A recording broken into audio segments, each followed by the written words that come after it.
make sure that we're about to go live. All right.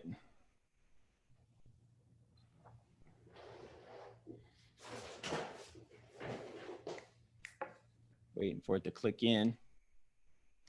All right, everybody, what's up? What's happening? This is Gabe Rodarte with Vertical House Buyers, and we are coming to you from North Houston Real Estate Investors, and just having an awesome night tonight, guys. We have Scott Horne here, who's just an awesome attorney, and he's going to go over a lot of cool things with tax liens, all types of liens, and how we could be producing and making money with those liens. So let's make sure that we got all set up. You guys have the screen over here to the right. You guys still good? Yeah, Natalie? Yep, we're good. Okay. So let's go ahead and make sure I got it on my other screen here. All right, guys. So just a little bit about us, because you're on our page right now. North Houston Real Estate Investors, we've been doing this for over 4 years now, and it's been a blast. We meet every Monday, or not, every second Monday of the month in the Woodlands, off of at a Holiday Inn Express, or just one of the hotels that are up here. And we bring in speakers, we talk, we go over investing ideas, we network. And so this is the meeting right now that we normally do once a month. All right, so here's a little bit about us and what we do. Oh, let's back up a second. Here we go.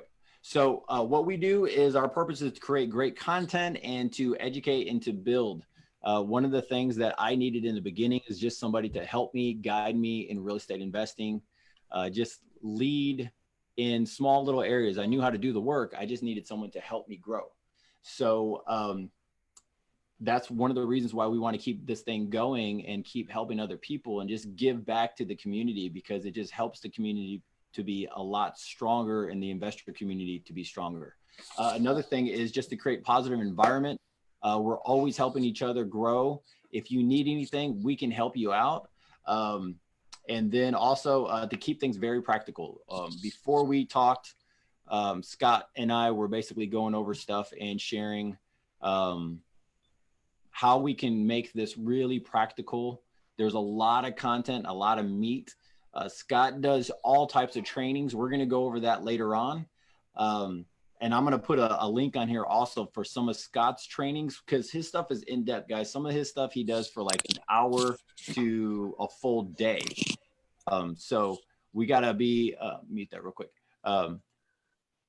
So we got to be, we got to realize that tonight is very powerful, because he's going to breeze through a lot of stuff. If you want more and you want to know how to do this in real estate investing, connect with him, and I'll put those links on there. Okay. So keeping it practical, that's really key for all of us in our business. Before we go any further, so the vendors is what keeps these things going. All right. The vendors, they're our team. These are people that we trust, that we believe that when we need something, they'll give us feedback in a rapid state. This is something that I think everybody needs to know in real estate, that real estate investing, or real estate in general, is so much of a team sport. The idea of one person wearing all the hats is really bad idea. You get in a lot of trouble. So these are our vendors. You can see the screen here. These are the people that invest with us, that do things with us on a weekly and monthly basis. We're always doing things with them. If you ask for private money or funds, construction company, insurance, these are the guys that we refer you to. We vetted them, and most of them we've been working with for 3 or 4 years. Let's go ahead and get Natalie, and I'm gonna bring Natalie on first. Natalie. Yep, I'm here. All right, cool. All right. Talk about some awesome stuff that you got going on in the lending, because you guys got a lot of cool stuff for seller financing and all types of stuff. I say absolutely. What we're known for is our wrap loan to help you with some owner financing. So I know Gabe mentioned earlier, you guys weren't on maybe yet, but right now it's a hot seller's market. I mean, there's a lot going on the retail side of the market. And something that I've seen for you guys still wanting to do those fix and flip loans, which we have available and we love doing them for you guys. One thing that we've noticed is people are starting to overpay for those. So let us be your help. Let us make sure that we're reviewing those deals and doing your due diligence to make sure that those deals make sense for you. So at the end of the day, not all of them are going to work, and you want to make sure they do work. Something else during all this COVID stuff is we've actually been rolling out all kinds of new things. So we do have our broker program up and running. So if you guys are looking to broker deals with like new investors or however you want to do it, we have our broker program up and running. And then another thing we have going on right now is you guys have been asking for it, the fix and flip to rental loan one-time close. I say so many people have been wanting that because usually we did a 2-time close. Well, we have it available now. We have a 1-time close, fixed to rent loan. Other than that, any questions you guys have as far as lending, give me a call. My direct line 713-904-3431, or just any general questions. If you don't want to give me a call right away, you can always visit our website at ils.cash. And that way you have our terms available, and anything that's new, we try to keep that as updated as possible. Come on, say your number again, your name and number, so that way we can get that in there slowly. Yes. So I'm Natalie with Investor Loan Source. My phone number is 713-904-3431. I'll put in the comments as well. And like I said, any general questions, if you just kind of want to check us out first, that's www.ils.cash. And like I said, I'll put that in the comments for you guys. I'm here to help you. Awesome. Awesome. Thank you so much. You're welcome. Let's get Andrew. What's up, man? How you doing? What's up, Gabe? Doing well. And hey, everybody who's logged in for the webinar or tuned in for the webinar. My name's Andrew. I'm an estimator for Fast Track Remodeling. And we are still going strong in remodeling flips, helping investors out. We haven't slowed down at all during coronavirus. You know, obviously this is a good time to get deals as an investor. So we're staying very busy.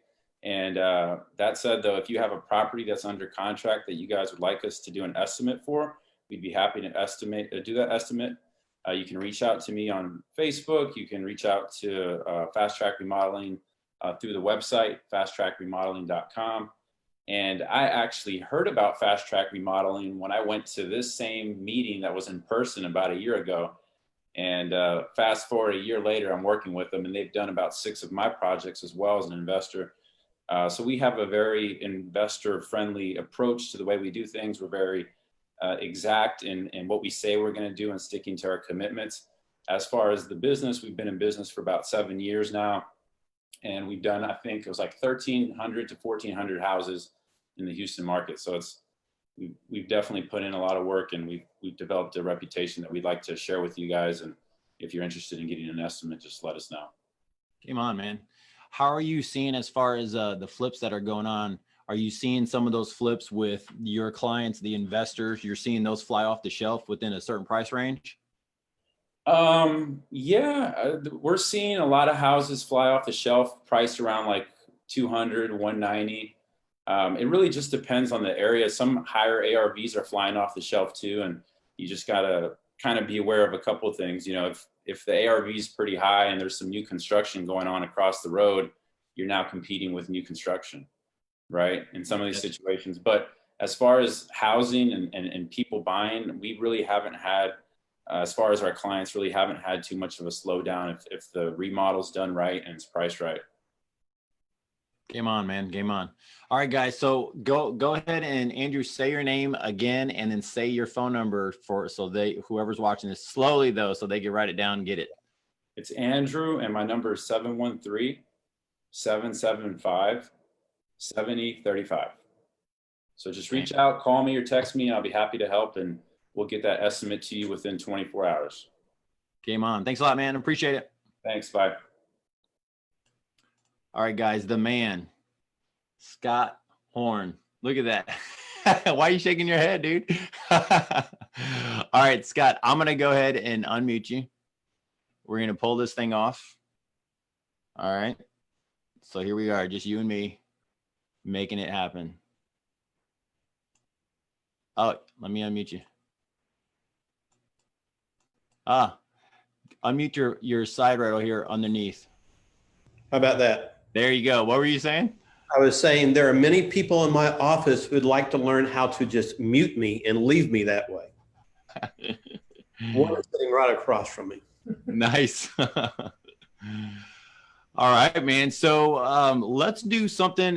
You kind of hinted on it last time, and I was trying to do this introduction, and I botched it because you like went off like all the stuff that you do. You've been doing this for 30 years. So why don't you share with us a little bit about what you do in brief overview so we can kind of grab a hold of this? Be happy to. And, you know, I know you said that I was an attorney, and the answer, of course, is yes, I am. I often find it very difficult when people ask me what I do for a living. I don't know if I tell them I'm an investor and a title company guy, because we own multiple title companies here in the DFW area, or do I tell them I'm an investor, or do I tell them I'm a lender? But we're all of these. So we are a vertically integrated real estate investment operation. We've been very fortunate to do all of this. And my heart of hearts is I am a rehabber. I love buying houses. I love the negotiation process. I love the rehab process. Over the course of the last 30 years or so, we have bought and remodeled over 3,500 plus single family homes. Most of those in DFW, some throughout though Austin, San Antonio, Houston, Corpus, the Valley, Amarillo, Tyler. I could probably go on. The Central Texas area from Waco, Temple Belton, Killeen. And it gives us a great knowledge base of the Texas marketplace and what's going on in the various cities out there. But we have bought a lot of homes and rehabbed them in that regard. It's been very fortunate to be an attorney to help handle and navigate those items. From 1997 or so through 2009, we became Texas' largest asset-based lender. We probably did over 4,000 loans. Wow. Shut down in the crash for obvious reasons. We have just reopened again. Our new company is called GOAT Funding. We do property tax lending. So we buy and remodel houses. We finance houses. We do tax lending. We are real estate attorneys. We are title attorneys. One of the things that has been very fortuitous has been that we kind of created that owner finance craze back in 08, 09, when everybody was dying on the vine, including us. And the seller finance world saved my rear when the crash hit, because we had so many investors just walk away from their loans, some 130 plus. And the world seemed to be asking for an answer, and we were able to come up with an answer here for at least the Texas marketplace. And so since then, we've closed about 10,000 creative finance closings for our clients around Texas. So all that simply means, Gabe, is that over the years, we have gained a large knowledge base of a specific industry, and that is the single family residential industry. Although I know a lot about commercial, that's great. I'm not the commercial expert, but we focus on the residential side. And when you get a chance to do that kind of volume, when you walk some 30,000 houses, because we all know you don't go walk one house and buy one house, you simply get a wide knowledge of the marketplace, what's going on, how our business works, and how it changes, from time to time. And our business does morph all the time. So that's a little bit about who we are and what we have done over the years.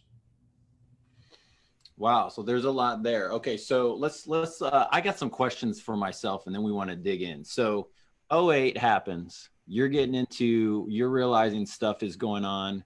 You're saying, this is huge that you figured this stuff out yourself, right? Now you're doing business way beforehand. No, I figured what out? What did I figure out in 08? Creative. That my crystal ball was broken? The what? My crystal ball was broken? Yeah. Pretty much. But you were doing business before. Oh, going back to 1988, yeah. Okay, cool. So you're doing business before, and this is one of the things I wanted to get across today is learning. We're going to go over liens, guys, and we want to, and so by the way, if you have questions and stuff, put questions in the comments there's a watch party going on. Also on the Facebook link, you can just put questions in there, and I'm watching the questions right now. And if you guys have any questions, let me know, and then I'll ask Scott. All right. And I'll keep reminding us. So what I was going to say is tax liens or liens on the properties, they're there. They're always going to be there. So we're going to go over that in a second. But the really key thing is, as seasons go on, I love listening to guys like Scott because he's had to pivot so many times. Right now we're pivoting. You see the other stuff he's doing, and he's adding to his portfolio of just different stuff his business does.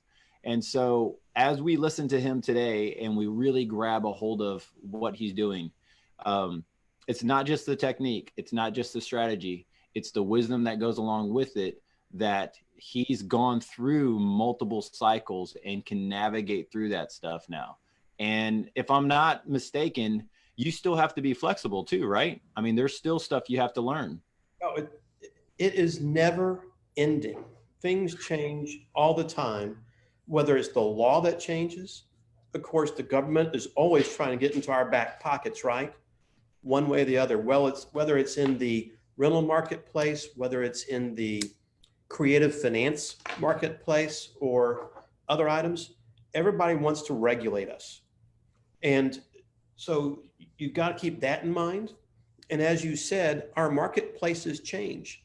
They go from a hot buyer's market to a seller's market and to everything else in between.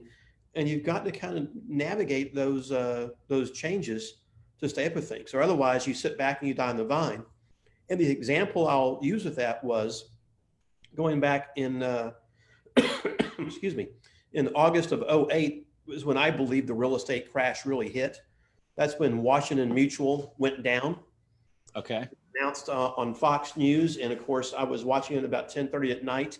Did not sleep a wink that night because I had a $5 million line of credit there. And I'm just going, oh my gosh, what just happened?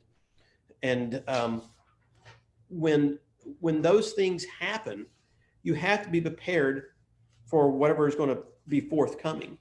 Right. But things will happen in our industry as it goes along out there. So just recognizing some of the changes, being able to adapt to the changes, I think are the important things we always have to consider out there. But when that happened, though, here in the Dallas-Fort Worth area, so many investors came to me going, what do? We can't sell our houses. We're stuck. But everybody had forgotten about the creative finance world. But as I'm out marketing this, not just here in Dallas-Fort Worth, but around Texas, realtors would just totally close their minds off to that type of a transaction. It seemed to be a huge negative issue they had. And had those realtors just stopped back then and realized that this really was the smart thing to do at the time, instead of Texas losing 100,000 realtors at that time, many of those people may have been able to stay in business and learn how to help people navigate through it. They just chose. All right. So this is good. I love this. So let's dig into this one. What do you call clearing up liens? You've been doing this for a while. It's not necessarily a strategy. It's definitely a tool. It is. Right. It's more of a tool than a strategy. You know, for instance, in the title world, we have to clean up our title when we get it in, and you come across all sorts of issues that can create problems in the closing process, that can drag out the closing process. And if you are a real estate investor, we want to be able to put a house under contract, either flip that contract quickly. We want to be able to buy it, rehab it quickly. We want to do something, but we want to control that asset quickly. But it's all about knowing what it is we have to deal with. And Gabe, the biggest thing I see so many investors have problems with is the recognition. They go out, they'll meet with a person who purports to be a seller of the property, who may or may not be the seller or the owner. They might be the seller, they're just not the owner. or maybe they don't have title yet. And the investor doesn't know how to ask the right questions or what to think about through the process. In addition, so many of them haven't taken the time to research the property through the available online resources that we have. Now, if you're in Houston, the greater Houston marketplace, you've got great access to information online. You get out to suburbia out in a lesser known county, you may not have quite the same options that we have locally in your major primary and secondary cities and counties that are out there, where we have access to county clerks' websites and things of that nature. Right. But access to information is powerful, and you have to know what to look for. You have to know how to look for it, and you have to know how to understand what it is you're looking at. And I find so many investors simply don't know that because they're so hungry to get that deal under contract and start it moving. And then the fallacy is they rely upon the title company to tell them all the Right. things that they need to do that they should have done from the get-go. And of course, all they're doing is delaying issues because they didn't know up front what to look for. Absolutely. I get it, man. So let's go into a little bit of what is a lien? So what are we talking about tonight? So what is the main thing that stops these transactions? Let's say transactions happening. For those who don't know, we'll do a hypothetical. I get it under contract. I'm going to buy a property. All right. I send it over to title. They open up title and they have a slew of liens on there and different things. So what is this? What are these things that I'm seeing on a title commitment? Well, I mean, so in your example, it could be anything. Of course, it could be a purchase money mortgage. Maybe they refinanced the house somewhere along the way, and maybe they did a renewal and extension. So now you see two liens, the original lien that was renewed and extended and the current lien. Maybe somewhere along the way they did a reverse mortgage. I mean, it could be just any type of a mortgage lien on the property, whether it's from a private individual, whether it's from a institutional bank, whether it's from a mortgage company. All these kind of things can exist. I was working on a deal today, Gabe, where the investor didn't know what he was looking at. He told me that the underlying debt had been paid off, but there was what's called an loyalty lien between a husband and a wife. That's from a divorce, where Right. one spouse gives the other spouse a note and a deed of trust for their equity in their property at the time of a divorce. But when I pulled up the title work and looked at it, there was an existing first lien mortgage that was still in place. There was an assumption deed of trust between the two spouses where one spouse just agreed to make the payments, but they protected the other spouse so that if they didn't make the payments on the home, the spouse who no longer owned the property was protected in order to protect their credit. But it was an understanding of what was out there to know how to go negotiate that deal. Do I pay all cash? Do I offer terms? Can I offer terms? And what does it mean? So I had to go through and review this for them in order to help them understand what they had to work with. And, you know, again, instead of having to wind up paying all cash, they're going to be able to make a subject to offer on this property. And so all types of things like that happen. But when you look at these title commitments out there, Gabe, I mean, there's a myriad of things that can show up, whether it's purchase mortgage liens, whatever those type liens might be, whether it's judgment liens against the seller, whether it's child support liens, mechanics liens on the properties, mechanic lien contracts on the property. There could be various types of tax liens, whether it's a private tax lien company or a federal tax lien, city liens that could hit it out there. And this goes on and on and on. But as investors, what we have to do is know what it is we're dealing with, because if we understand what we're dealing with, then it gives us an ability to negotiate our deal with our seller better and maybe to our advantage as well. But if you don't know what you're looking at, you don't know what you're looking for, you simply don't know what it is you don't know, right? Right. And so that knowledge base, again, in our industry, knowledge is power. And the more knowledge we can develop, the more accurate that knowledge is we can develop, then the better it is. And over the years, you know, when I got in this business, I have to be honest with you, I didn't know up from down. Let's just be, I mean, I was in this business cold turkey. Don't laugh at me here, but there was no internet. Okay. Don't laugh again. There were no computers. The old, what we call the DX88 dot matrix was just coming out. DX88. Yeah. We used to have to use the thing called the typewriter. I actually had to go down and actually research, you know, things in the law library to know what it was I was dealing with. And they didn't have seminars like we have today. This didn't exist. You know, we had a few meetings out there with local real estate investment clubs that eventually grew bigger and bigger.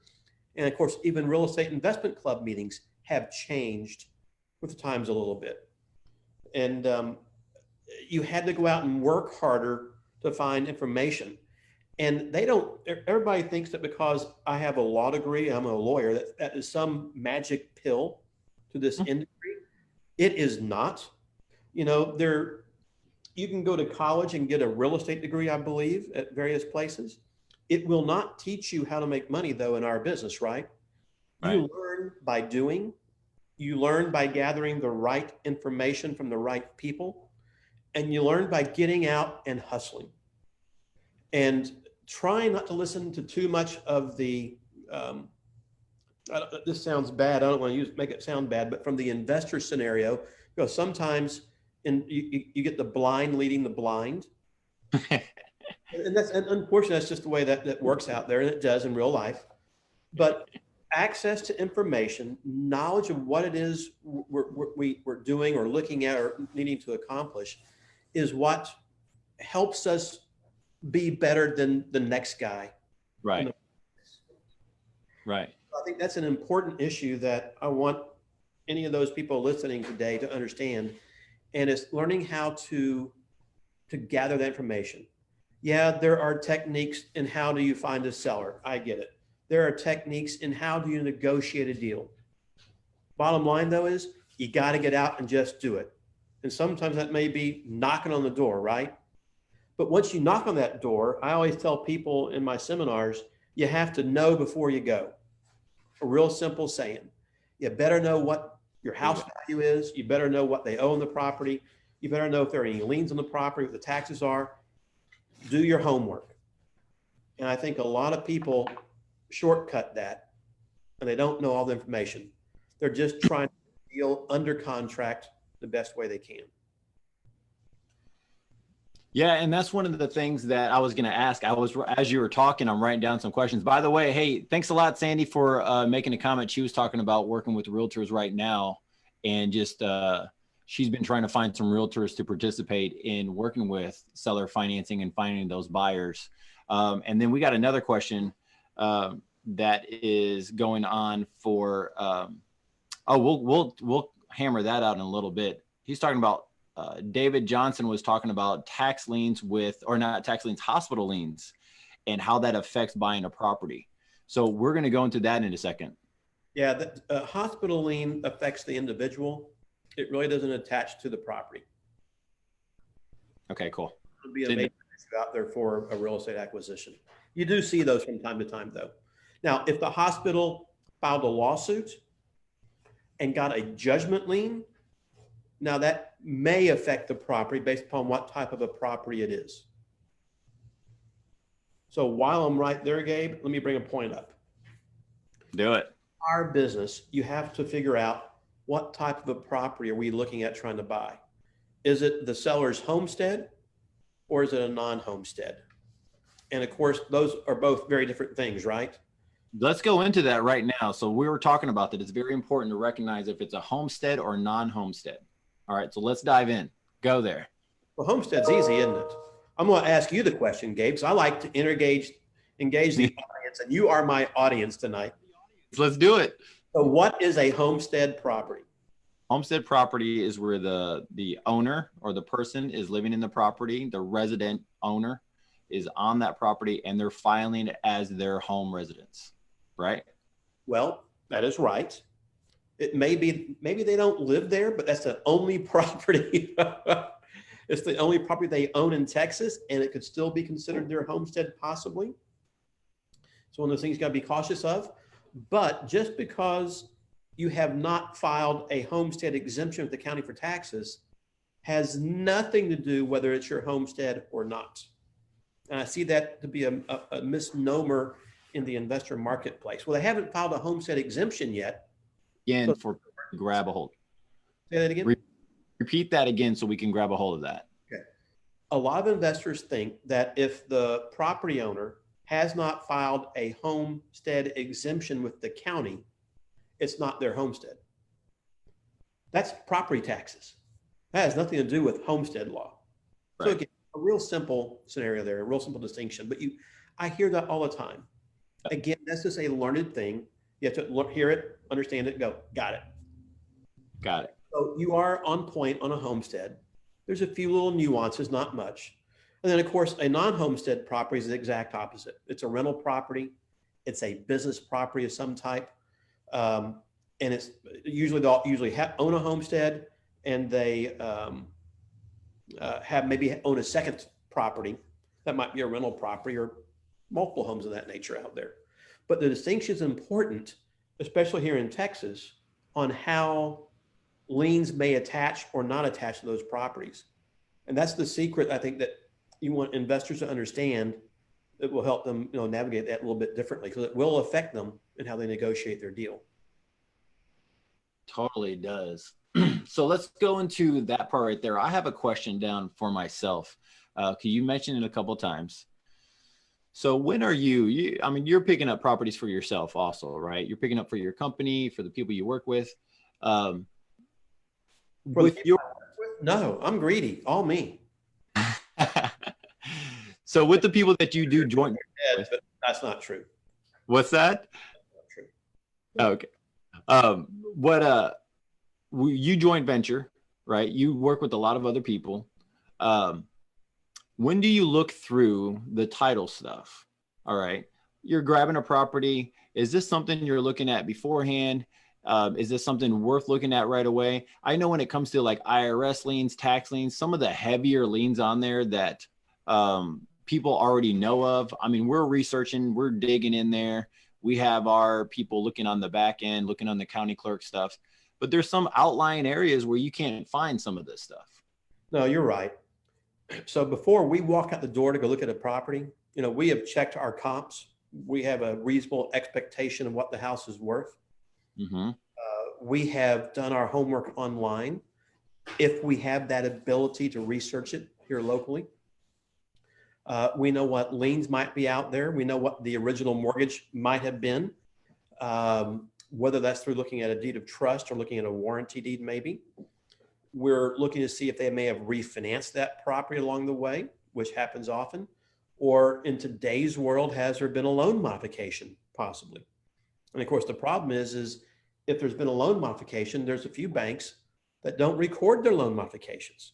You don't even know it exists, in some cases, unfortunately. If you're in an outlying county, you're kind of stuck and you have to rely upon the seller.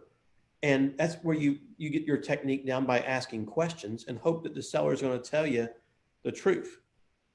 But at the end of the day, either you're going to get a title search done on the property or get a contract and open title in order to get that commitment in to look at it, to find out what might be out there to deal with it appropriately. I was working on a property for a client here in Dallas. I got a call in the day. It was a lot. And he's going, well, I don't know if I want to buy this or not unless I know what the liens are, because he's negotiated a price with the seller for X dollars of cash to the seller. But this was a property that it was a burnout, and the city actually demolished the home. Okay. It's not going, okay, you got those issues. I'm going, you probably have a demolition lien, right? You probably have mowing liens on it along the way. And was the mortgage lien that I'm sure was on the home originally paid off through insurance proceeds due to the fire? Don't know. But you can't just arbitrarily go out there and just hope that these things happen. You've got to do your homework, find the releases. And if they haven't been released, you have to assume they exist until such time as you can assure yourself that they've been removed. And so if you're in counties like Houston, where Right. you are in the Woodlands, or Harris County proper, or you're in Dallas, Fort Worth area up here, County clerk. We have access to the county clerk's office, although the Dallas County Clerk's been down for 3 weeks now, revamping their system. So we're My God, really? on the vine. Wow.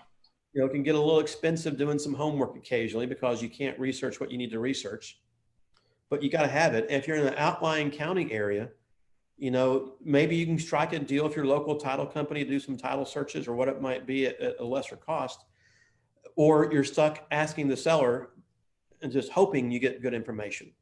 Right. And that's really where we wind up, I think, in those kind of situations.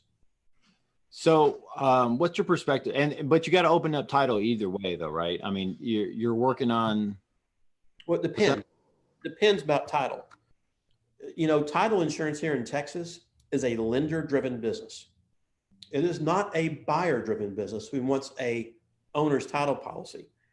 We are a lender-driven state, so that if you are borrowing money from a lender, whether it's a mortgage company, maybe a commercial bank, asset-based lender, private lender, they may want title insurance. They say, if I'm going to give you $100,000 to buy this house, you're going to give me a first lien and a title policy on the property. Therefore, yes, in those cases, you get title insurance. On the flip side, if I know things like my seller is the owner, it's a homestead, whether I'm buying the house for all cash, my own cash, maybe even with a private lender I work with who trusts me, and I know how to research my title properly, can I avoid a title company? Maybe. Do I have to get title insurance? Maybe. And when you learn what can and cannot attach to a property, which helps you to really narrow your focus on transactions, then it helps you determine, do I need title insurance or not? Now, most of your viewers today, I think, probably when they're buying a house are using some format of cash that's out there. And that cash might be, you know, some type of private capital or institutional capital. And in that case, in almost every case, you're getting title insurance. So you're just doing it. But here in Dallas, when we're buying houses, sometimes if I'm using my banks to buy houses with, yeah, we're getting title insurance. Foregone conclusion, right? Right. If I'm doing creative finance, I'll tell you, 99.6% of my closings do not get title insurance.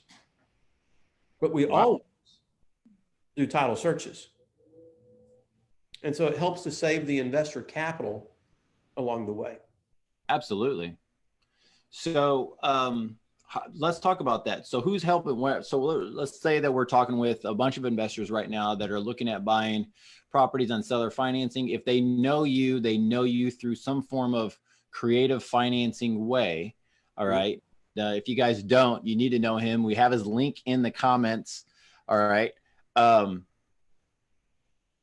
You're going to buy a property, hypothetical, buying a property. You got an investor looking at buying a property. They're going to move it into a seller financing. They know, I mean, we just did this with you. So they know they need to figure some stuff out. They give you a shout and say, look, I need to run title on this. I need to run a search. What do I do if I don't go through a title company? Am I paying the title company? What do you suggest, Scott? Well, for that scenario, we're always going to search title on a property, whether it's a title run and name search, which we can get in our primary, secondary, and usually tertiary county areas. You get outlying areas that might be having to order an abstract through an abstract company, which unfortunately is a little bit more expensive. But we're always going to search title. But it's going to start with, who is the seller? Do we have a contract? Obviously, they're going to have a mortgage on the property in most instances, so we get a copy of that note and deed of trust from that seller. Maybe we get a copy of their mortgage statements. We don't know what's going on. And we start from there. Once we have that and we know it's their homestead, it limits our focus in what we're looking on greatly out there for liens. Yeah. We can talk about that in a little bit. But then once we have it under contract, then we do our title search. And we're going to find out what's out there. And I think when we talk a little bit about homestead, non-homestead, what can and can't attach, it'll bring that into focus for you a little bit more out there. But we always want to search title, unless you're really proficient at doing it through the county clerk's office. If we're closing through our law firm here in Dallas, and we close deals all over Texas, obviously, we're always going to get a title search as a fail-safe out there. Okay.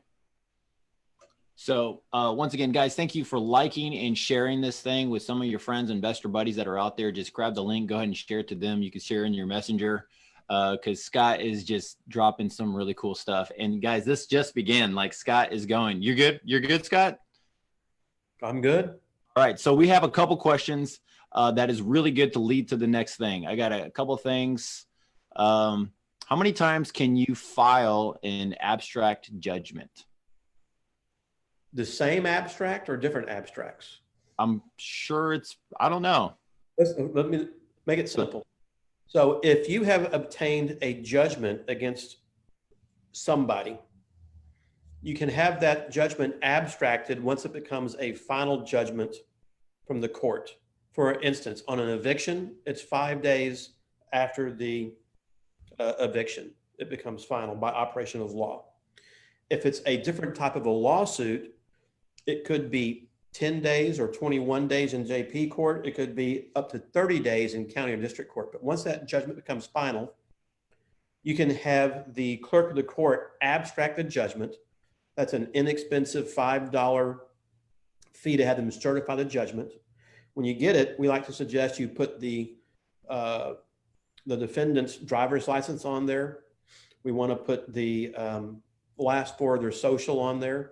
And then you can record that in deed records. And that judgment is going to be valid for 10 days from the time that the judgment was rendered. Now, as that judgment becomes, is coming up on its anniversary date, the 10 years, you can file that judgment up to a total of 30 years and keep it out there. So 3 times filing it or 3 times. Yes, for a total of 30 years. Okay. You can refile it 2 more times. Okay. So it's a little bit of a hammer you can wield against somebody if you're trying to collect money. Right. Okay. Thank you. Thanks a lot, Luke, for the question. Thanks a lot for sharing. Sandy, thanks so much for sharing. Who else we have here? Okay. So we have this, we were going to go into this anyway. So let's dive in. Okay. There is a priority, right, on judgments. I mean, not judgments, but liens. All right. On the, what would you call it? A hierarchy, a priority? What comes first? What's more important? Once again, I'm going to put you on the spot. Okay, Gabe? You know, we haven't even had a chance to meet yet in person, but I'm going to put you on the spot.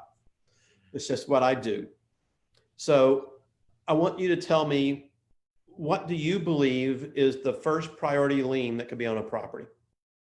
First priority lien, in my opinion, from what I see, is the mortgage lien. Okay. The lien that's there. Okay. I would say there. Yeah. Unless it's an IRS type deal. That's a good answer. You know, right. It's by no means a wrong answer. But what if there is a property tax lien?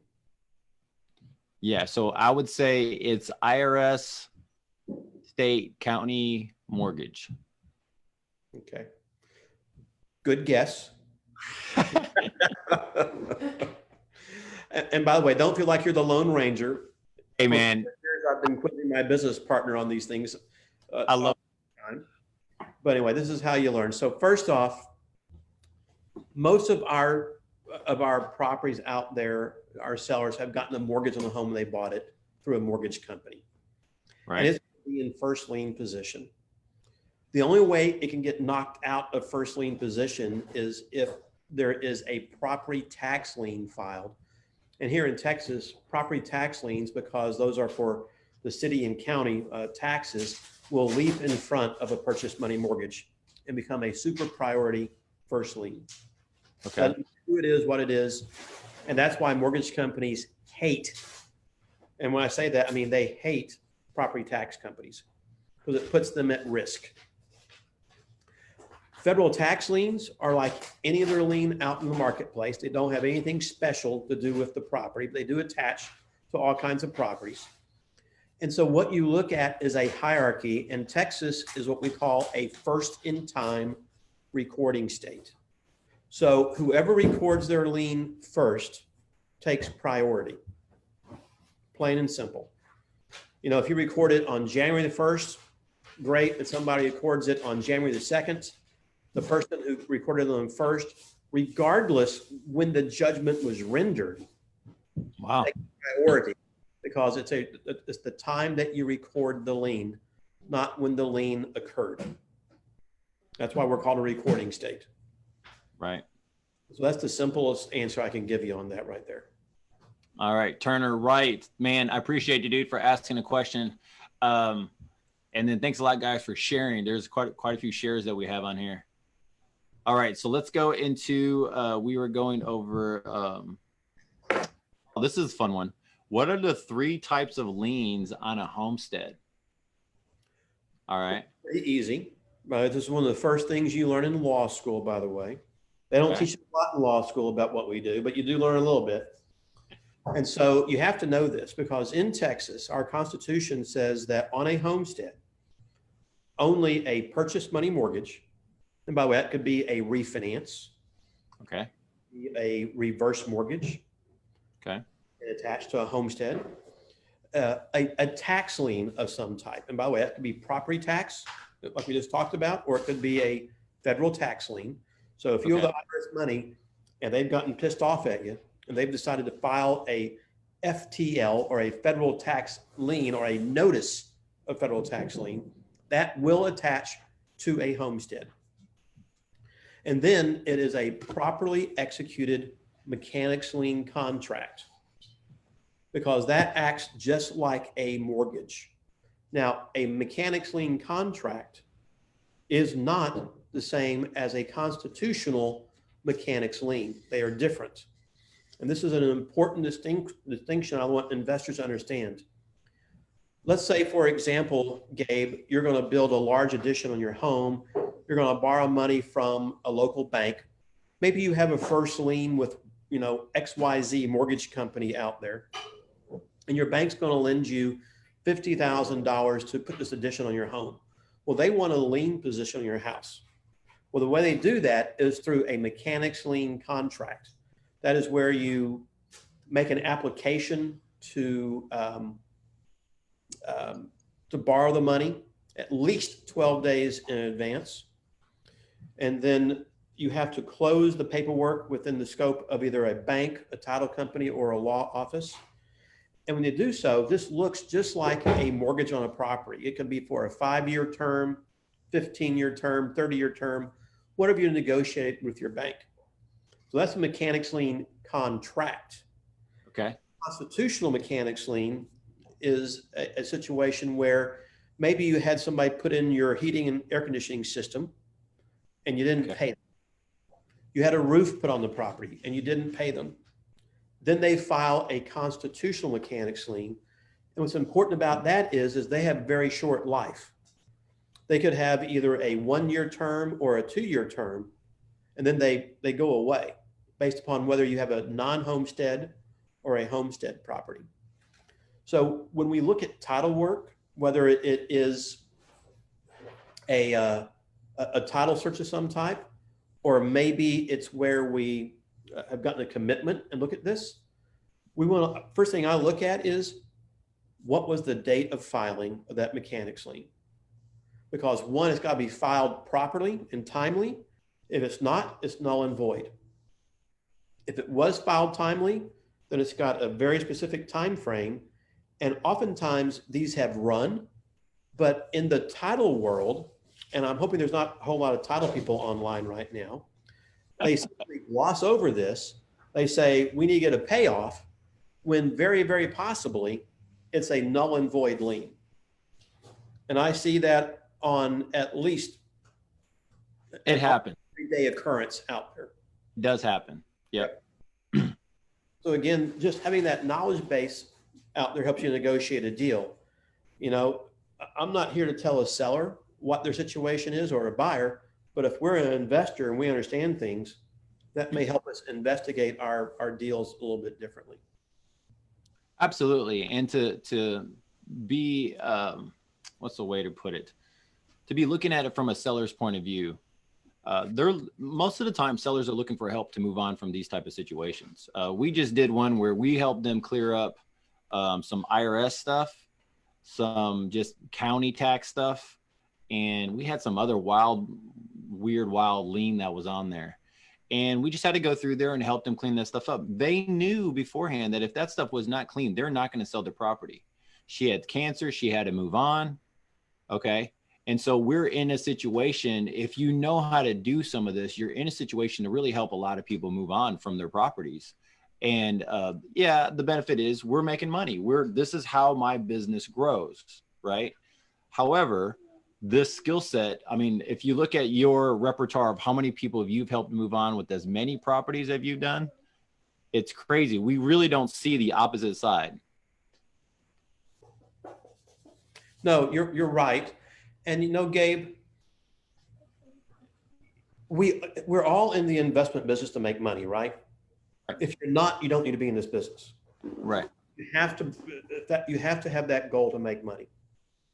At the same time, when you can learn that it's not just about making a cash contract, buy the house and be done. Right. It's learning how to navigate the situation better. It's learning how to ask the right questions up front, learning how to help that seller, whether it is paying cash for the house, helping them to eliminate liens on the property or debts they thought they had that they couldn't deal with. I'm going to give you an example of that here in just 1 second. Yeah, for sure. Getting them out of a bad situation. What I love about the creative finance world is I get to help a seller who's in trouble so often. I get to help a buyer who's a good buyer who just can't get a loan for whatever reason it might be. They just want to be a homeowner. Right. Chance to help the mortgage company by not foreclosing on the property. And you actually help the neighborhood because you don't get a foreclosed property, which becomes a blight on the neighborhood and lowers value across the way. And at the end of the day, you do all these things that are positives for everybody. And we wind up getting a chance to make money along the way. Right. I don't know what in the heck is better than doing that out there. It's fun. You know, it's a win-win-win-win for everybody. I love it. It's great. It's what drives you in this business. It's a big win. We have this is a rural area, country area, and there are, just long story short, there's about 6 shotgun homes, 1,200 square foot, spread out throughout this different neighborhood, 3-acre, 5-acre lots type deal. And all these houses, they have the doors are open, the windows are open, you can tell. And I'm going, man, this neighborhood needs some reviving here. And so just this one transaction that we're going to help the lady move on, take sub 2, clear up a couple liens, move stuff on. We're going to be able to help do that. And then we're going to start moving down to the rest of the neighborhood. And so, and then I'm pretty sure in a couple of years from now, everybody will be happy. So, yeah. Well, and it's just as you learn more about how to do that, as you realize there's more than just trying to make a culinary deal. It's okay to leave a little bit of meat in the bone out there for everybody involved. But Right. It works. And you get other referrals and people come back to you again. And it makes the business very fun, very rewarding, and you learn how to make a lot of money along the way. Absolutely. All right. So we got a lot of good questions coming in. This is fun. Okay. So what about child support? All right. We have, how hard is it to be removed? Can you remove this stuff? What's going on with that? You can, but let's talk a minute about our wonderful title industry and what they're doing today, okay? Regarding child support liens and judgment liens. Because I told the audience the 3 kind of liens that can attach to a homestead property.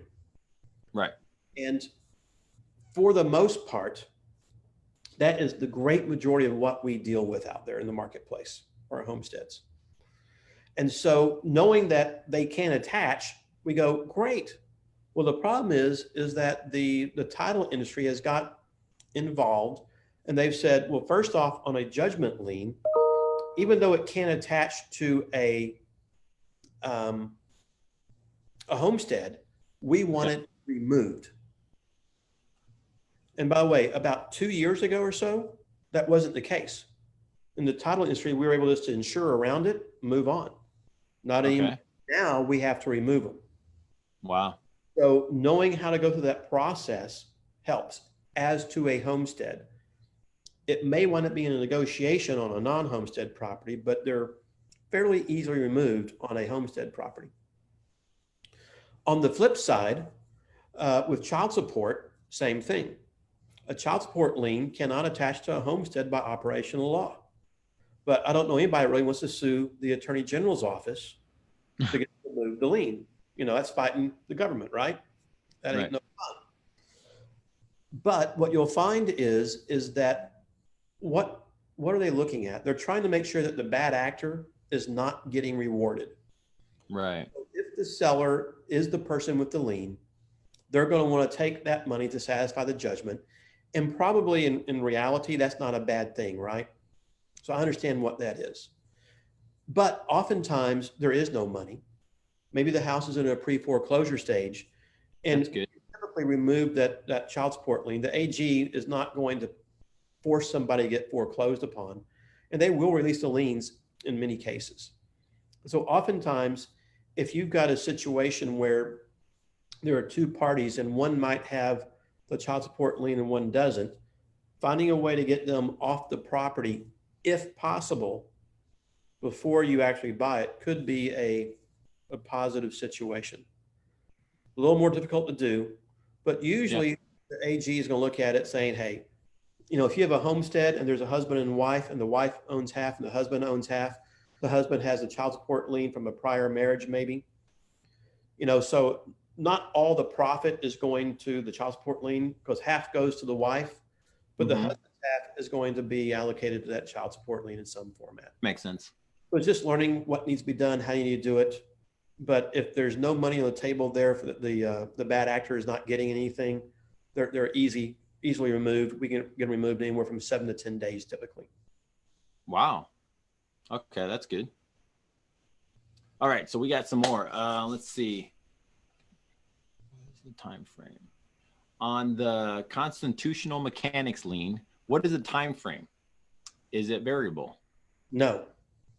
No. So on a mechanics lien, we call them just an MML, on a non-homestead property. So it's important to know what kind of property it is valid for only 1 year. By the way, my apology was for my business partner to answer the question and she failed. 2 is if it's a homestead property, it's valid for 2 years. But after those time frames, they become null and void. So in other words, what the state is telling us is you want to file a lien like this? Great. But either foreclose on your lien or go file a lawsuit to collect on it. We're not going to allow you to let this lien last forever on the property, you know, for 10, 20, 30 years, whatever it might be. So those time frames are very important to understand that.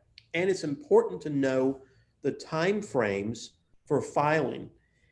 You can file a mechanics lien on the 15th day of the 3rd month after the work has been completed. So for instance, if the work was completed on January the 1st or January 31st, it doesn't matter. It's February, March, April. So April 15th would be the 3rd day, the 15th day of the 3rd month after the work was completed. Okay. So it's just kind of learning to count the time a little bit.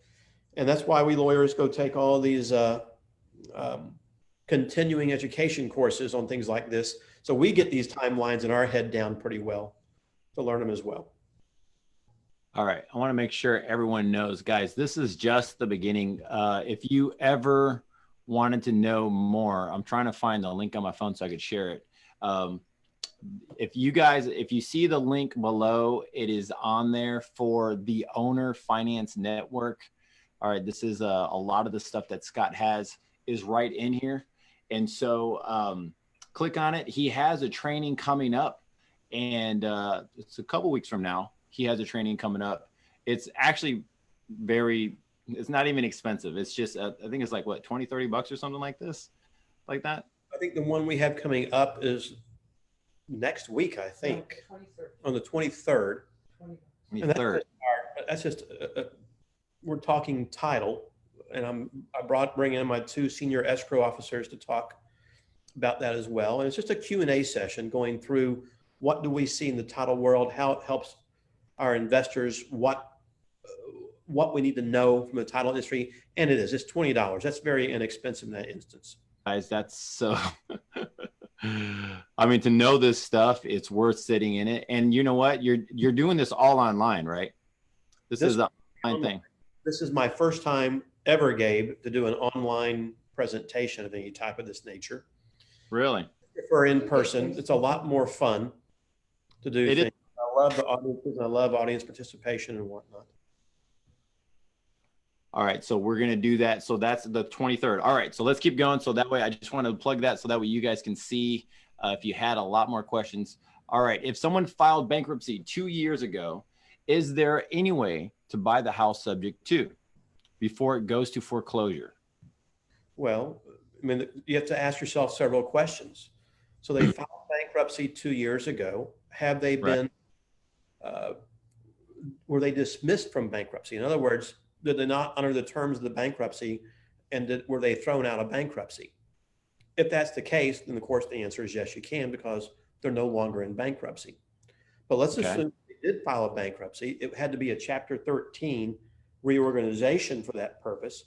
And there's still, can we buy the home from the bankruptcy estate subject to? The answer is maybe, because in order to do that, it will take hate to put it that way, that's the answer. I was expecting an answer. it takes the trustee's permission to sell it. So if the bankruptcy trustee thinks that there is some huge equity in the property, and they can sell that property to get money to pay the other debts and expenses of the bankruptcy estate, you're probably not going to be able to buy it subject to. But if you can buy it subject to and alleviate the debt of the estate, and everybody agrees, then the answer is yes, you can. But it takes the trustee's permission in those situations to do that. How hard is it to do that? I mean, it's not hard. I mean, it really depends on what you have. But if you have a house that's worth $500,000 and they only owe $100,000 on it, and you want to buy it subject to the $100,000 and that's it, it won't happen. But now if you've got a property and let's say that the debt is $175,000 or $170,000, maybe it's worth $200,000. So by the time you sold the property, paid your realtor fees, title fees, yada, yada, you're just near a break even, right? Most likely in those cases, they're going to let you do the deal. oh, Unfortunately, if they're in bankruptcy, you have to get permission from the trustee to do it. Otherwise, they could nullify the transaction. And we don't want that to happen. no, not at all. Yeah. Not at all. All right, that's fun. This is fun. Okay, we got some other stuff in here, and then you have something that you sent over. I really wanted to go over. So we went over lien priority. That was fun. Mhm. We have a guy on here who said that does lien priority actually have much to do with priority collection? No, not at all. Okay. I mean, you can collect your lien any way you want to collect your lien. And if we hold a lien against a property, say maybe I'm a judgment lien holder, Gabe, against one of your homes. Okay. Maybe that home is a rental property, but it's not your homestead. Right. Could I execute on my judgment lien, meaning could I foreclose on it and take the property just like any other foreclosure? The answer is yes. Okay. If I do, if you have existing liens on the property that are senior to my lien, meaning for me, then of course I'm going to be buying that property at the auction subject to all of those liens. These other ones. Okay. Whatever the order of priority might be. Okay. From a collection process, we can collect anything we want to collect. It's just the effort you have to go through to collect it. And are you willing to go through the post-judgment interrogatories and things of that nature, or the garnishments or writ of attachments, whatever it might be, to try to collect on your judgment? Right. That's a whole other conversation about collections that can be out there, but it's a process. Winning the lawsuit, winning the battle is easy. Winning the war of collection is hard. Is Unless it? they have attachable real estate. And Okay. then with that. Okay. All right. A couple things. Let's wrap up. We got so many cool things to go. We got questions answered.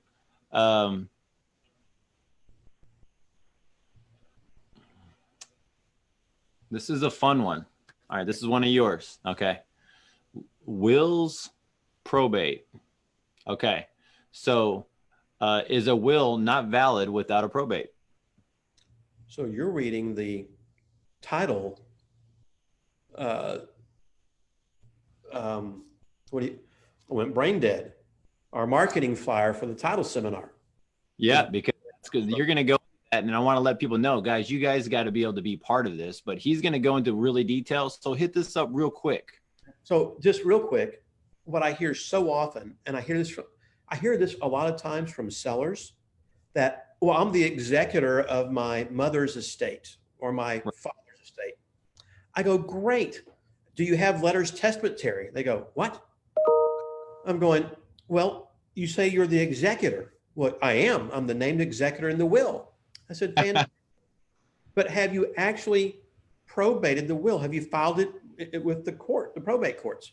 Well, no, but it says I'm the executor, so therefore I can sign the contract and take care of it. And what happens is the seller believes they are the person with the authority to execute. The investor, who doesn't have the knowledge base to go, wait a minute, did you actually file this will with the court? Because if you haven't filed a will with the court, a will is nothing more than just a piece of paper. Right. Absolutely nothing. And Right. that's a knowledge issue where the marketplace doesn't understand that because they're not lawyers. They don't need to know it. And so many investors just don't understand that well enough to answer the right questions up front. That's so true. Yeah. If you answer that question up front, you ask it, and you find it out, then you go, oh, well, how long ago did your mother pass away? Because if it was more than 4 years ago, you're going to be outside your statute of limitations to file the will. So now it doesn't matter what the will says. And I have that situation right now, one of my title offices, where the will, the people died 10 years ago, and the sister was given the property under the will. And she's the one who signed the contract, but it hasn't been probated. And there were 3 children, or not, yeah, the sister of the mother who passed away is in the will. But the 3 children of the mother, because they are the heirs, would take under the laws of intestate succession. And so now the investor's going, oops, I don't really have this house under contract. Right. The wrong person who doesn't even have the potential ownership owns it. Yeah. And, you know, Gabe, as we're talking about this and we're talking about liens and whatnot, you know, there is so much to go over. And I know we have just really kind of scraped the surface a little bit. And it's fun to do that. And there's so many examples to use because people learn from examples and whatnot too. But one of the things that we do at the Owner Finance Network is we love to tour the state. We do our creative finance seminars. We do seminars on liens. It's fun to take the experience that we have learned over the years to talk about everything from rehab to borrowing money to selling notes to whatever it might be out there into that industry. But this is the lien seminar that we actually put on is 3 hours of just hardcore lien information without all of the variables that we go through in a short time like this out there. Right. Totally. Yeah, guys. So if you, and this is just cool to have Scott on here, and he has a class coming up, and he was telling me, hey, can I share this class? And I'm like, absolutely, because I'm going to do it, you know, and I want to be part of it and just really grab the team's going to be part of it because we run into so many things, especially. And so I've done, and let's go into how this is going to help us make money, because I've done some really fun deals, helped out the sellers made some decent cash, and been able to move on, helped all parties, like you said, win-win. So what does this look like on the finance, on the money side? Like now we're able to make some cash in a different way. And some of my funnest deals, they took a lot of work, but we made good money. We made more than normal because we knew these strategies. Is this the greedy side of you coming out now? But this is the business owner side of me. By the way, as Gordon Gekko said, right, greed is good. Greed is good. So, by the way, I'm gonna put you on the spot. Do you know who Gordon Gekko is? Gecko. I got Google. Yeah, Google. It's actually a movie character. I'll just tell you that much. Okay. Oh, okay. I know what you're talking about. Yeah. Okay.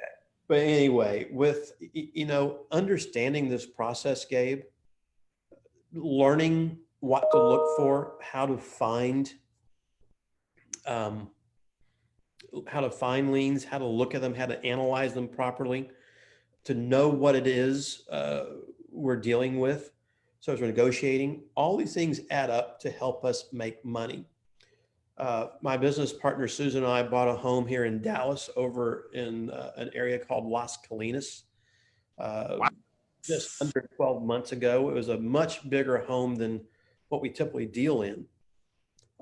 Fun situation where the house had actually been foreclosed on by the HOA for $18,000 of non-payments.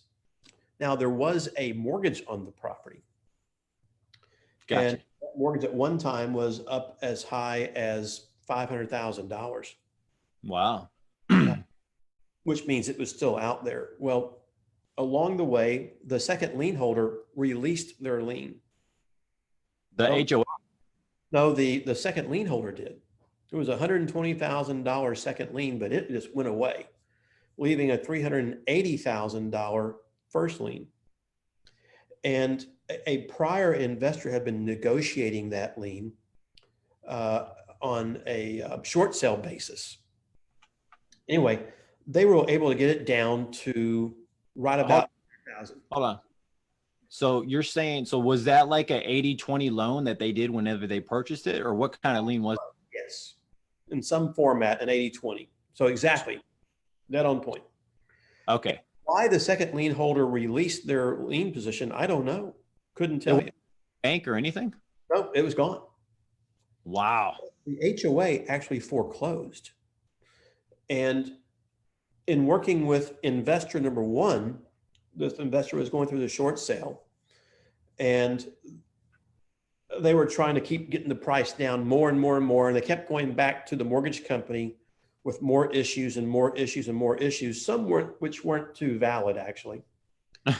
And there were some liens on the property that did attach, that were no judgment liens and whatnot were out there that had to be dealt with.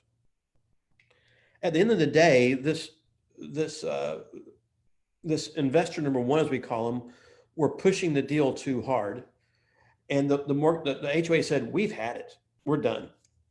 And they reached out to us, and we came in, and we went to contract with the original owner of the property who was actually foreclosed on. In other words, the HOA was going to allow them to redeem the property. Okay. So they'd have to actually deed the house back because of the foreclosure. Okay. The mortgage company, we were going to accept what had already been on the table for the short sale. Okay.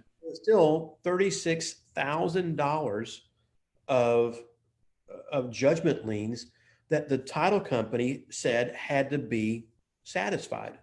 From the HOA? No, from other outside forces. Wow.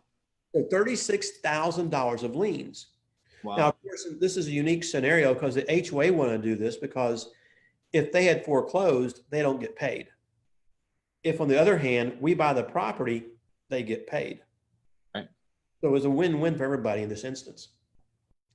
But these judgment liens are out there, and the seller and or the mortgage company both were having to deal with them to get them removed because the title company, I won't say their name, said, we have to pay off these judgment liens. I know it's a little self-serving, but no, you're good. You're good. at the end of the day, because this was a homestead property that I was able to verify, going through the right techniques, knowing how to remove them, we were able to remove the $36,000 in liens. Beautiful. How did we make money? Well, we got our price reduced on the property a little bit. We helped the seller who saved money, and it became a win-win. And in this case, I mean, we were their best friends. They were able to put 18 or 20,000 in their pocket. It saved us money also through our negotiations a little bit. And it's just like done. It wasn't anything complicated. It was simply a knowledge base of the industry out there. And you see things like that all the time. You know, as we negotiate deals where there are judgment liens on properties or tax liens, you know, I don't necessarily have to share my knowledge base with the seller per se in what is or is not there. It's simply the navigation of it in a proper fashion, whatever it might be. And as I'm doing that, maybe I'm able to negotiate a lower price if I can remove it. Why? If I don't, they think they have to pay for it one way or the other. They're stuck. Right. Well, if I can help them remove it, I can negotiate that better price. And all of these examples wind up putting more money in our pocket at the end of the day. Right. And whether it's learning how to work around IRS liens, how to remove judgment liens, how to navigate child support liens, remove them, whether it's in the probate world where maybe you have multiple heirs, but maybe one or two heirs have judgments or various issues that might affect them on a negative basis where we need to remove them, at least from the sale of the property today. What they do between themselves after closing, I don't care. Right. And let them negotiate their deal. But all of these help us negotiate better deals, actually capitalize on deals that most people would throw away, which wind up making money. And right. Because I was looking at these things because these are really complicated things for most folks. So I tell my team, I'm like, look, guys, and I tell realtors, I tell investors, newer wholesalers. So if you guys are out there, we're able to help you out. Scott's able to help you out. And so whenever these things come in through the door, I'll tell the team or Maria or Mary Lou, they might text me back and go, man, you got another tricky one again, huh? And, you know, they'll say, okay, here we go. You know, what are we going to do here? And we'll have to map it all out. And we have systems down now. Before, it was just hours and hours and hours on the phone, you know, trying to figure out who do we call. Now that we have some stuff going on, we know who to call at the county. Just that one phone call saves me tons of hours of time of just saying, hey, can you just look this up real quick? You know, thank you for figuring out that other deal for us. Can you just figure this thing out real quick? Or can you just help me with this thing? Those things are huge. So let's back up a second. The HOA lien that you had, it foreclosed. Okay. That's what you're saying. They foreclosed on it. They took the property. So it was deeded over in the HOA's LLC. well, yes, right? the HOA foreclosed and owned the home. So guys, that's rare, actually. That doesn't happen a lot. So they wanted their money. This investor who was trying to buy it, but the investor had nothing to do with the HOA. They didn't care about the HOA. They weren't there to help the HOA. They were trying to improve their position, and they kept negotiating, renegotiating, and they're going back to the well one time too often. You know, and because of that, the HOA has said, this has been 8 months, we're done. We want to get this house sold so we can get more HOA dues coming in and protect the HOA. Yeah. It's rare though, right? I mean, I don't see a lot of HOAs owning property. Normally they're selling it at the auction. Well, oftentimes that does happen. And I'll give you an example though. This is just a knowledge base of understanding this, where I had a client who had brand new to the business, had listened to somebody online talking about how to buy HOA liens at the foreclosure auction and how this was going to work out so good for him. So he went down and he bought 3 HOA liens at the foreclosure auction. So he bought these 3 properties. Well, the problem is they all had mortgages on them. And you didn't have a clue how to negotiate with the mortgage company. And so what did the mortgage company do? They said, oh, our client was foreclosed upon. Here's the 20-day notice, boom, and they foreclosed, wiped them out of all 3 deals. gosh. He didn't understand how to negotiate with a mortgage company or how to handle things properly, or realizing that the mortgage company in those scenarios, they don't have to work with you. They don't have to give you the right to make the payments. They have the right to say, nope, pay us off in full. Right. It didn't have the ability to pay off the mortgages in that instance. And they could have been home runs or not so much. But he didn't understand those things going in. And the guy lost like something close to $30,000 just simply by not understanding. And so, right. This happened to me. I'm on vacation. We get this house under contract. We're going to buy it. The lady doesn't even mention, and it didn't even occur to me. We went on vacation the weekend before the first Tuesday. It's not even in my mind because she didn't tell me at all. This thing might or might not go to foreclosure as I'm sitting in front of her at her, in her living room, writing the contract up. Mm-hmm. Nice lady. She just didn't tell me. Okay. So I look and I don't find out until we're on 10-year anniversary type deal. And I get this text of saying, hey, I don't really want to sell anymore, blah, blah, blah. Come to find out it was sold at auction. Okay. Oh. And what's that? Oh my goodness. So I'm like, okay, so the HOA forecloses, the attorney does, the trustee. So he forecloses on a thing. What really stunk is that this was a 10-year battle with this lady. She was trying to make payments. He had checks on his desk that he didn't want to cash for her because there was some issues there. She's like, I can show you the checks are there. He's not cashing them. I'm like, okay. So anyways, there's a bunch of back and forth and okay. Well, the guy who ended up buying it at auction, I don't find this out until later on. Okay, till the title company tells me because I come back from vacation and they're like, hey, by the way, this was just sold. The guy who ends up buying it didn't do the other research. I saw that there were other liens and taxes owed on this thing up to $28,000. And I'm like, okay. So while I'm gone, I'm like, I still need to pull title. I'll sort this thing out. The lady's really nice. I was just thinking when I come back, I'll start working on the taxes and everything else and the title issues. I knew it wasn't going to be a fast close. Well, we were trying to work out the whole thing. The gentleman who owns the property, him and his wife, her husband passed away during this whole process. All right. So it makes it even more complicated. And I realized that I could have made this whole thing happen. All right. But I would have taken all of her money to pay off this liens, the debts and everything. And she had a check from the county from that foreclosure there. She's like, I didn't want to cash it. So 6 months go by or almost 6 months. And I'm like, cash that check because you're not going to get any money from me. Yep. Just cash it.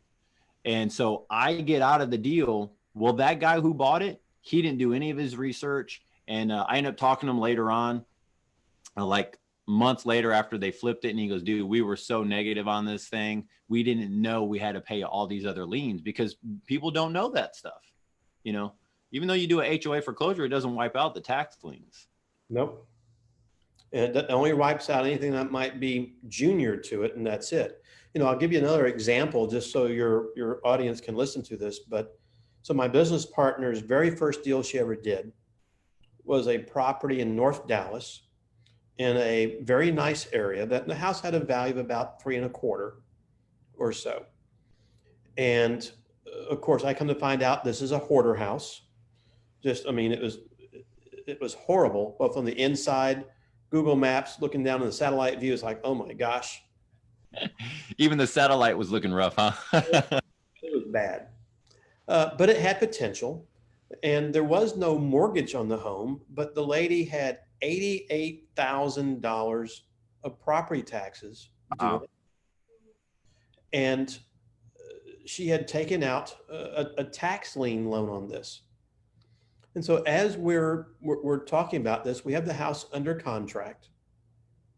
And what's really wonderful to know, we didn't have the house under contract yet.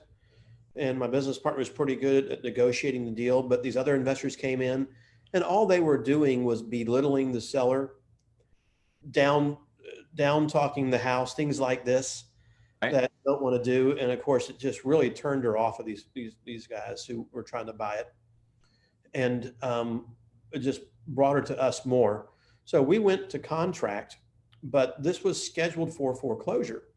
Okay. So we got the payoff and we went in and we paid off one of the tax lien loans. There were two of them. And the lady didn't have enough information or knowledge base to tell us what really was going on. So we get to closing and our title comes in and I'm told the house was foreclosed on.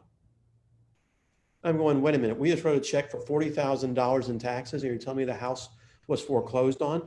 No, I just stopped foreclosure. And you would think I'm supposed to be this great guru of liens and legal stuff, et cetera, but it was two parallel foreclosures ongoing simultaneously. Oh my gosh. And the seller thought they were both the same. She didn't realize they were separate. Wow. And so I'm just going, oh my gosh, somebody bought this for $100,000 at auction. And now we're going to go down and pay $125,000 to redeem it, right? Which is how a tax foreclosure works. Well, lo and behold, we find out that this thing sold at lunchtime in Collin County. Okay. Sold for only $22,000, which was the outstanding balance of the lien, not $100,000, which if it was in Dallas County, it was sold for at least that much. Wow. And as you may not know, Gabe, I am an Aggie. And I'm an Aggie attorney. It just happened that another Aggie attorney out of Sherman, Texas had bought this. Really? And that kind of relationship helped me be able to go up, and I just paid him his $22,000 plus his 25%, bought the property back and redeemed it on Wow. behalf of the seller. That came out of her proceeds in that format. We went Wow. on the property, but again, even though I know all this stuff, even though I have a good knowledge base, I didn't have the knowledge base to know that there were two foreclosures going on simultaneously and that a seller doesn't have the capacity to tell you that. And so This is crazy. in this instance, Wow. No, that's you'd be lucky than good, right? That's interesting. You know, you were saying about they don't need, sellers might not need the whole thing. You know what I kind of relate it to? And I've just, as you're talking, I'm like, this is kind of like being a credit repair company. Credit repair companies, they're not telling you every single thing they're doing to repair your credit. They're not telling you, they're like, hey, well, you need this, you need that. And I've never had to use them, but I have talked to them to work with other clients. And they're just saying, we tell you what to do, but we're not telling you every single detail of what's happening, because that's a lot of information and it's overwhelming for sellers, right? They and like you said, they might not even know what's on there, right? So that's one of the things that I see sometimes is that we're just coming in there and just helping them make the next move. And sometimes they don't want to know everything. No, and they don't. They are looking for a way out. And the easier the way out it is, the better it is for them.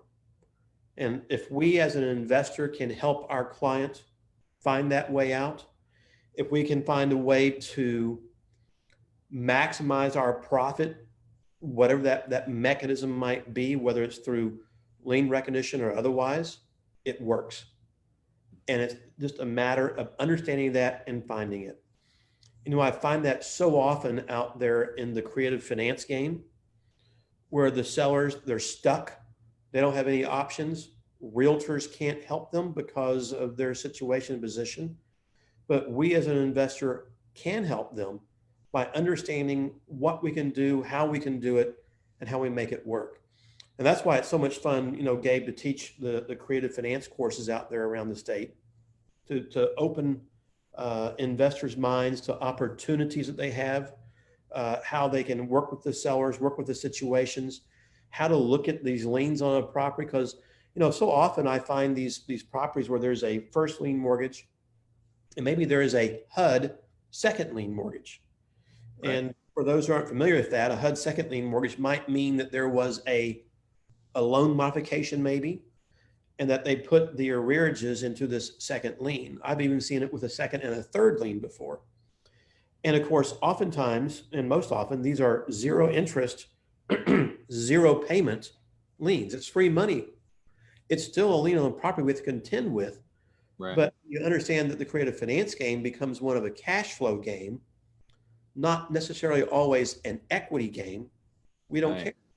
How can we maximize our cash flows and then do things the right way along the way there?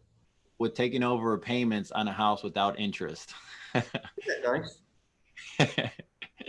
You know, it's a wonderful game. And by the way, this never existed prior to 2009. Really? Yeah. They didn't have short sales. They didn't, that term wasn't around. Loan modifications. Yeah, I mean, I get loan modifications from my banks and whatnot. I never saw them with mortgage companies, except Wow. on a very, very rare occasion. All this stuff is, you know, all fairly new within the last 10 years or so, based upon our last real estate crash, when all of a sudden everybody started throwing out free money, just like they're doing now with COVID, throwing out free money to everybody as well, right? Yeah, I totally hear it. Man, we got some good comments on here, man. We have, this is some of the best information I've ever heard in a long time. It said, I'm definitely going to Scott's class. There you go, Scott. You got some people there. That's from Renee. So we've had some good comments, and thanks guys for just tuning in. I want to share, I'm going to do a quick share screen so that way you can see. Why don't you go through your class coming up? You see that? Well, I got it. Well, you know, this is just our a title training we do. Okay. I think investors need to have an understanding of the title industry. What was really interesting, Gabe, was I had a house just recently that was down in the southeast part of Dallas that I'm at the closing table, closing it for my title officer over in South Lake. And I'm asking some simple questions like, have you ever been married while you own the house? He said, well, yeah, I was. And this gentleman bought the house in 2001, got married in like 2003. His wife died in something like 2012 or 2013. And then he's selling the house in 2020. And so we get the contract, we open title, and all a title company is going to see is seller buys the house in 01. Yep. The deed, he's on the mortgage. Wife shows up nowhere. Seller is selling the home in 2020. There's no wife. Doesn't exist. But the problem is you have here in Texas, we're a community property state. And so you have to understand how that works, because the title company is going to want these issues resolved, because that wife may have community interest. And in this case, there were children, 3 children who lived out of the country, who would have a 10% interest each in the property. There are two children here locally, one which is a minor, and this house isn't being sold because of the title issues until we can get all this stuff resolved. But a lot of people, I talked to the 2 investors involved in this deal. They were both wholesalers. It's like, why didn't anybody tell us this information up front? One guy knew, and his answer was, well, I thought you'd just pull it up. And it's like, no, there's no way we could ever know about this. Okay. We go through the entire closing process to find out at the 0 hour, the house isn't saleable yet, without fixing all these issues and potential problems. And we don't want to create a problem for a title claim for somebody down the road. Right.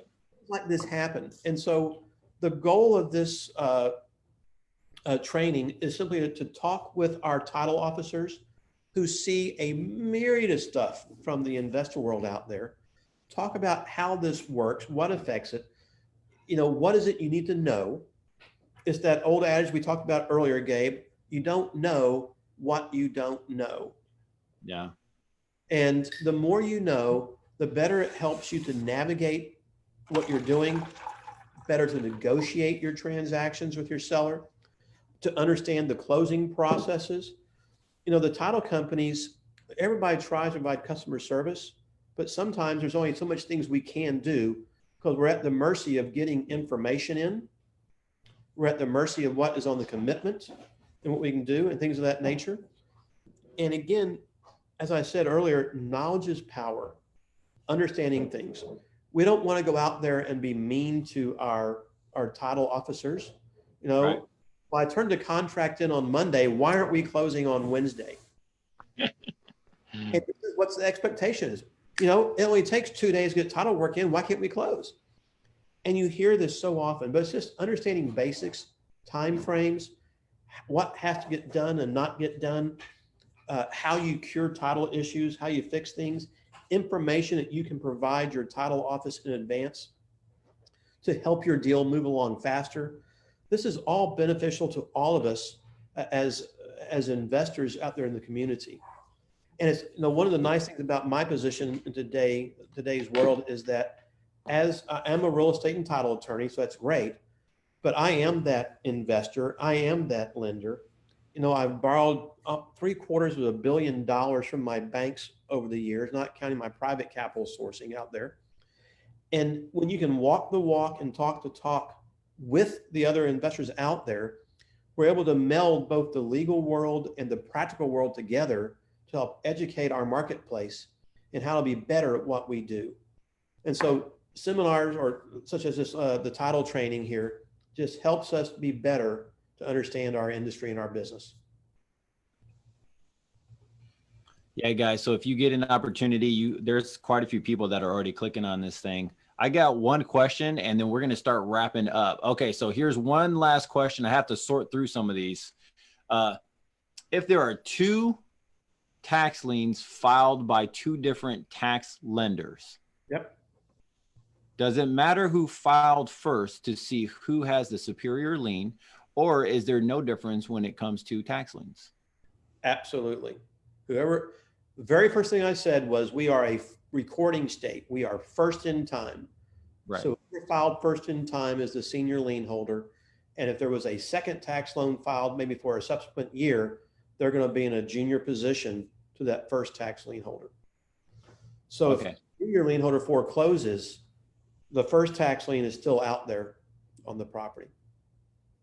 But first is not true. If the first one forecloses, it'll wipe out anything downstream. Okay. That makes sense. It does make sense. All right, guys, see the link here. There you go. You got it. I was just told to point that out, but I don't have to point that out now. You don't have to point that out, guys. Go to the ownerfinancenetwork.com. Theownerfinancenetwork.com. He's got a lot of content on there, a lot of stuff to guide you through if you want to. I would think the first thing to do, in my opinion, and I don't know what you would say to that, but is to do and I'm not getting any benefit from it, guys. I just know Scott, and he's done a couple things for us and helped us go through some loan docs and some other things and some seller financing and has solved problems for me within like less than 5 minutes. You see how he's answering these questions. It's crazy. So I would say just sign up for that thing. I'm not getting any money from it, but it would be cool just to have a community of knowledge-based people, right? To really know, hey, there's a foundation here and this is just how things work. I saw some really cool questions and some comments in there. Guys, if you can't read the screen, why are there prorations on taxes on real estate sales? What happens if I transfer my title to my business, my trust, my LLC, my children? What's the difference between a title commitment and a title policy? A lot of people don't know that whenever you're getting into this stuff, I mean, we just had one. Oh my gosh. There was a mess up at the title. We all approved it. And the day before, we had a closing was supposed to be on Friday. I didn't like the way the docs looked on Thursday, and we assigned this property. There's 3 heirs, so husband and wife, but the husband had 2 children that lived out of state. Okay. So the way it's divided up, people are thinking that it should be divided up like 50-50, right? And so it wasn't divided up correctly when it came to the distribution of funds. And I was telling the team, and I told the title, I was like, look, do not send this stuff out there, because you're going to have to mail this stuff. And I get it. You're going to have to wet signatures. You have to all the stuff you got to do. You got to know how this, at the end of the day, there's a distribution of funds that has to be signed, guys, on some of this stuff. And you have to know what's going to happen, because the title might not see it all. So what ended up happening was they sent it out. How did they send it out? I think they send it out 33, 33, 33. And it really was supposed, as far as percentages, and 2/3. And it really was supposed to be, she gets 50 and the 2 heirs get 25 and 25.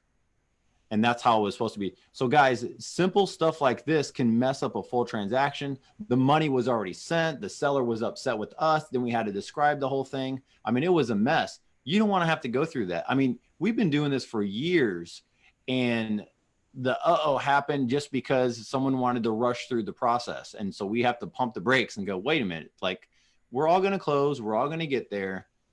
So they had to give the money back. And I was like, man, that's a tough thing to do, because they were already at odds with each other. It's not an easy thing to do, to get money back from an heir that already doesn't like you. All right. So, guys, I got the same thing going on in one of my offices right now too. Really? Either known or unknown heirs. We don't know what it is yet, but it could relate to the exact same scenario. And again, the more info we can gather, it helps all of us do this stuff better, because if we don't do it, you get drawn into a lawsuit. We all get drawn into the lawsuit. We want to. Yeah. Whoever's connected to that thing. Comment real quick, Gabe. We have this thing here that you have on the screen called the Owner Finance Network. And we created that because we were getting so many questions from the marketplace around Texas. People did not know what to do. They didn't know where to go. And right now, from what I've seen, if you are in the creative finance business, there is a great chance that somewhere along the way, I touched you at least once or more along the way. Some of the largest people out there in this industry were either trained underneath me. We either started their companies. Some of the Grant Kemp was my partner for 6 years. He was a smart guy, sharp guy, learned very well. He did a great job. And I could go on and on and on. But what we did was we vertically integrated the creative finance business. So we provide the legal services, title services, if and when needed. We have our own RMLO services today with the OFN loan processing. We are now creating our own loan servicing company that is up and running here right now, I believe. Brand spanking new. Anything to do with the seller finance industry, we created that to make it a one-stop shop, to make that more lucid for the industry out there and a little bit easier along the way, so they weren't hunting and pecking as what to find. But I've enjoyed at least talking to you, Gabe. I'm not used to talking to a virtual audience out there per se, and it's been a lot of fun. And I hope I didn't call you on the spot too many times. No, I love it. I refrain from a lot more things that I normally do and whatnot, because it's fun doing those things. And yeah, hopefully it's been a benefit for you and for your audience out there as well. Absolutely. For sure. I want to share this real quick, guys. Hey, look, this is what we do. So I run Vertical House Buyers. So this is my business, is the real estate investing business. We do everything from wholesaling deals, flipping properties. We've been flipping properties for years. I tell people I've been rehabbing properties for about 13 years. And I say that because we started off as a construction company years ago. And I'm very grateful I got out of that business to go and pursue stuff that I really enjoy doing. Then we do stuff from there. We JV with a lot of people, run the networking group. We list properties. I mean, you name it. We do pretty much everything on the residential side. If you need help running comps, if you need help with your business, give us a shout. They'll get to that phone number there, 832-263-2613. That will shoot you back to me or Lou or Maria, and we'll be able to help you out. Definitely negotiating with sellers, definitely working through this tricky stuff. This is the stuff where really we shine the most, because I've spent years learning how to do this stuff. And it's never ending, and it's so fun to do. And you're probably leaving some money on the table, and you're probably leaving a couple sellers out that really needed your assistance. But if you don't know how to navigate it, you won't be able to help them out. And that's how we get paid, is helping people move on. You got to create value, and this is the value. We joint venture on projects of all types, especially with wholesalers. And so also we are buying all types of stuff. So we're buying land. We have land projects going on right now. Mobile home parks, or whatever you want to call them, manufacturing homes. We're doing those, RV parks, and then of course, single family stuff. And we've been doing some rural things. I mean, we've been looking into doing everything. And now that we're connected with Scott, we're connected with Grant, we're able to do a lot more. And it's really fun and really exciting. So Scott, thank you so much. Guys, click the link. You'll see his stuff on there. I'll post it back again. And then after this is done, I'll tag him in it. So that way, if you guys want to know more from Scott, there's like unlimited stuff, and there's not one video, not one 3-hour training, 3-week training. It's not going to give you all the stuff. You got to walk through the process and have someone like him help you through it. So that's about it. Scott, you got anything? Nope. Just thank you so much for wanting to have me talk to you and your group. We appreciate that greatly. And I look forward to coming down and doing it in person one day here soon when all this mess is over and we can get back to normal again. Sure, for sure. All right, guys. Thanks a lot. I appreciate you. Thanks for everything. And we'll talk to you later. See ya. Bye.